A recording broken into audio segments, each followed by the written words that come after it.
后希望正式考试的时候可以稳稳拿下。Overcome your disappointment of getting bold. This technique is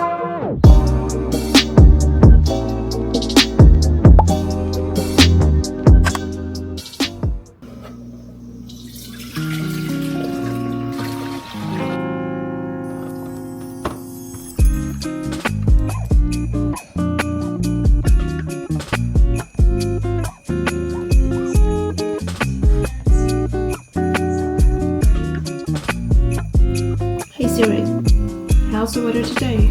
Looks like it will be cloudy today. Daytime temperatures will hover around 22 degrees, with overnight lows around 6. Hello， 大家好，欢迎来到我的频道。现在时序来到了春天，因为我今年呢会从加拿大的硕士 program 毕业。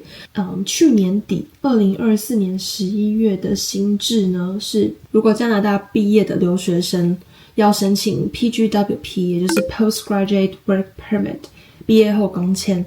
你要申请这个工签之前呢，你要先再考一次英文检定。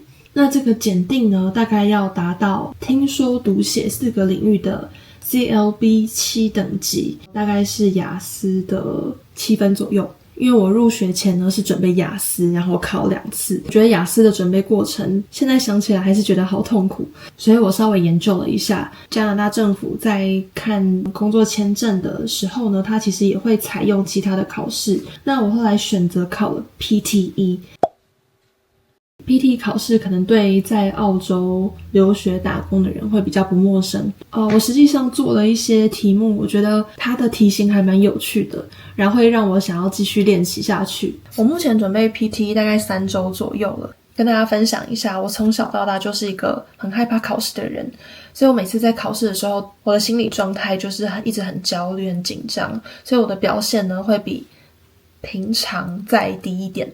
然后我那时候第一次考雅思，在口说的那一个 part， 我真的是紧张到我不知道考前我该怎么办，然后我也没有食欲，我就到楼下 7 买了一小罐 whisky， 然后我就想说会不会喝了这个 whisky， 我就可以比较自然而然的讲出英文来，全部把它干完。然后之后呢，开始过了大概10几分钟，我的脸就涨红。那在进考场之前呢，会有工作人员带你进去，然后他就觉得我很奇怪，就说你还好吗？那一天就这样结束了。然后现在想起来还是觉得很好笑。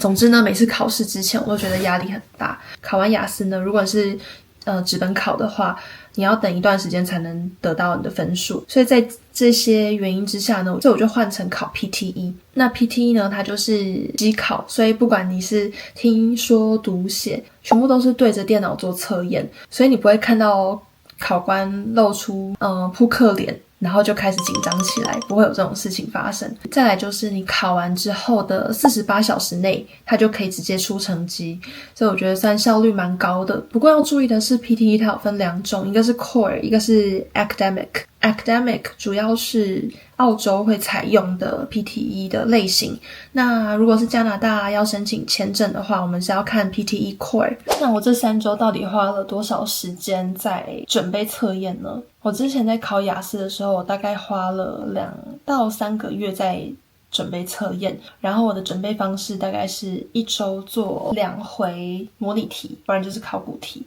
那我觉得检讨对我来说是一个非常痛苦的过程，因为我真的很不喜欢反复的去纠正我的错误，然后它考题也让我觉得很枯燥乏味。但我这3周准备 PTE， 我大概平均每天花不到1个小时，大概半小时到1小时左右在准备而已，也没有到一整天都当全职考生，所以这对我来说心理负担比较没有那么大。我觉得准备这个考试最重要的是使用82法则。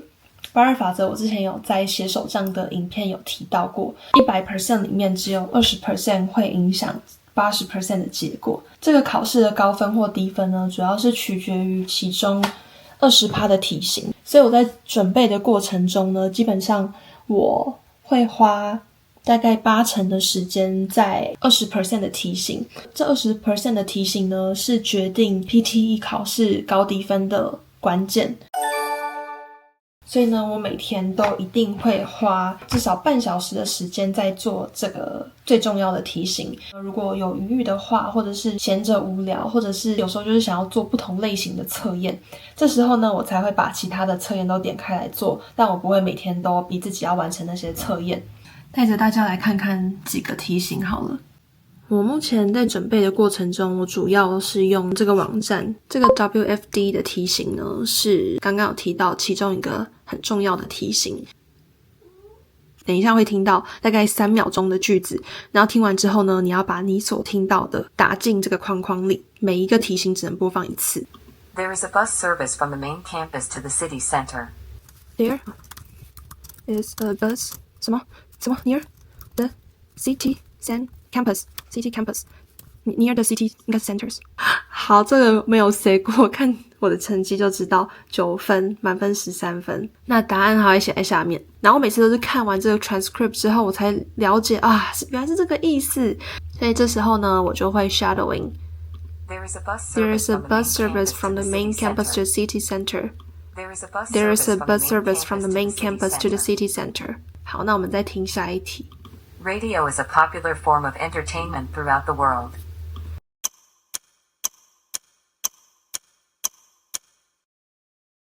Radio is a popular form of entertainment throughout the world. 好，这是我最喜欢的题型，然后同时呢，也是所有题型当中刚刚有提到占比最高的，就是最重要、最需要练习的题型。如果你是英文发音不错的人，这个题型对你来说应该算是蛮简单的，它会给你40秒的时间准备，所以在这40秒当中呢，我们要先看一下有哪些比较难的字 ：deteriorate, restoration, accessible, opt for, disappointment, technique. OK， 然后等一下它就会自动录音。Hair is a significant part of our body which has a high hand to strengthen your look and personality. Balding problems may deteriorate the looks and make you look old. That you can opt for to overcome your disappointment of getting bald and let you live your lifestyle as earlier with enhanced looks and smartness. 14分，满分15分。通常这个我可以拿到比较高分，所以就是维持就好。那还有另外一个比较重要的题型是 repeat sentence， 这个我下了比较多功夫。首先呢，你会听到大概5秒之内的一段录音，然后接着呢，你就要把你听到的录音把它讲出来，跟我们刚刚第一个看的 WFD 的题型很像。刚刚是你听了之后要写出来，这个是你听了之后要复述一遍。Everyone should get access to art galleries no matter where they live. Everyone should get access to our library no matter where they live. 我刚刚说 library。Everyone should get access to art galleries no matter where they live. 题型大概是像这样子，所以每一道题型呢，就短短的几秒钟就过去了，是不是还蛮有趣的？这个考试大概一场大概考2个小时左右。我等一下会继续练习题型，练习完之后呢，我明天就要在家考一次模拟考。小猫咪在我的枕头上面睡觉，嘿。明天你一起玩，这样可以吗？ On December 12th, at the age of 76 in his home in East Hampton, New York. Presentation skills are important to both universities and workplaces. Presentation skills are useful for university and business.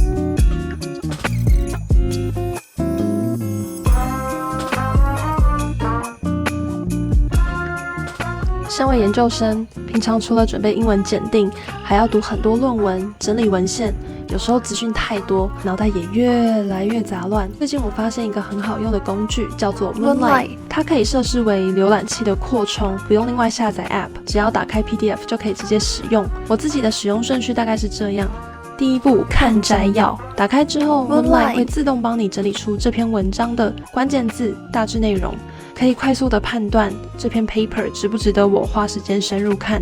第二步，自动 highlight， 它会自动帮你把 novelty、methods 还有 results 这3个区块标示出来，像是帮你先画好重点，读起来效率会高很多，也不用怕漏掉重要的段落。第3步，快速阅读整篇文章。有了刚刚那些提示之后呢，我就可以直接跳去我最有兴趣的部分，针对性的阅读。这真的很适合像我们这种常常要同时看好几篇 paper 的人。如果遇到看不懂的地方，我就会用 AI 来解释。我自己最常拿来问的，像是一些很绕口的句子啊，或者是图表、数据图等等的解释，它会很有逻辑性的帮你拆解内容，让原本很艰深难懂的学术文献开始讲人话。虽然目前只有简体中文版本，但 Moonlight 呢现在正在开发繁体中文的版本哦。如果你也正在准备检定或是做研究报告，可以输入我的折扣代码 Venus is free， 月方案享有优惠 10%， 年方案有优惠 30% 哦。我会把链接跟折扣码放在资讯栏，有兴趣的朋友可以点进去看哦。Hello 大家，现在是第2天的中午，然后我刚考完考古题，想要来公布成绩了，好紧张哦。噔噔噔噔，我的总分是76分。如果要申请 PGWP 的话呢，成绩是要到 CLB 7，所以在 listening 的部分是60分 ，reading 60分，后 speaking 68分 ，writing 69分。listening 和 writing 分别是要60分以上。那我这次拿了 listening 68分 ，reading 69分 ，speaking 及格标准是68分，我拿了79分。然后 writing 的及格标准是69分，我拿了76分。因为这是我第3次考古题、模拟题，所以我稍微整理了一下我这3次的成绩分析。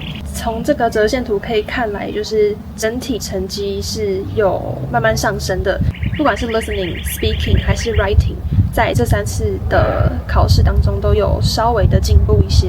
那唯独在 reading 的部分 ，reading 第2次进步幅度蛮大的，但是到了第3次，就是今天考试又跌落，变成reading 又变成69分。那整体来说呢，我觉得我昨天讲的82法则那几个题型当中呢，我还有一个最需要加强的就是 RWFIB。我在接下来的2周会加强练习 reading 的部分。好啦，那这一集 PTE 准备的分享就到这边。希望这个影片会对正在准备不管是什么英文检定，或者是正在准备留学或是拿工作签证的大家，那也欢迎把这个影片分享给你所有的朋友。